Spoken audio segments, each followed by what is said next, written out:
Gentleman from Connecticut, Mr. Shays. Thank you, Mr. Speaker. I'd like to prove to my mother that I'm a better son than the gentleman that I need to yield to, given that it's his resolution, Mr. Fortenberry, so he gets the prize of being the best son in the chamber. I yield him such time as he may consume. Mr. Fortenberry is recognized for as much time as he might consume. Thank you, Mr. Speaker, but let me add parenthetically before I begin that I'm sure the gentleman from Connecticut is a fine son as well. But thank you for your kind introduction. Mr. Speaker, in 1908, the United States Senator from Nebraska, Elmer Burkett, rose before his colleagues to propose that Mother's Day be recognized as a national holiday. Notably, the senator's proposal was defeated in a maelstrom of sensitivities concerning the role of women in society and the role of the federal government in honoring them.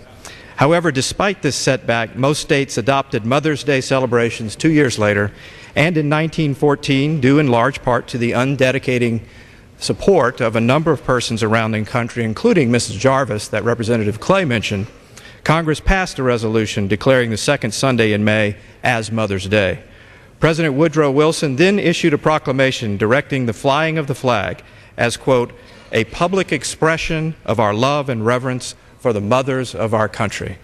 100 years later, I now have the honor of rising to renew Senator Burkett's beginning effort to support the goals and ideals of Mother's Day.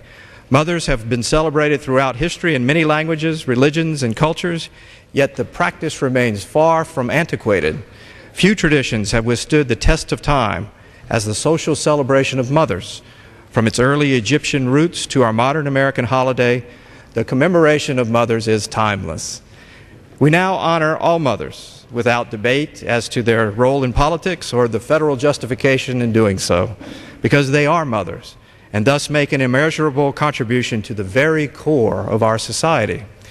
Mothers sustain and strengthen our nation through their leadership in the family and the community. Despite the dynamic nature of society, the ability of mothers to rise to the challenge of raising their families with love and understanding and compassion remains constant.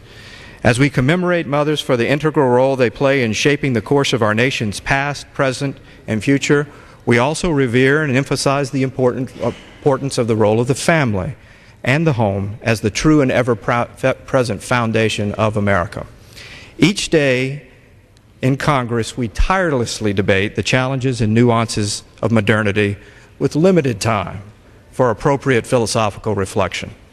So, Mr. Speaker, it is refreshing today that we have a resolution as this before us now.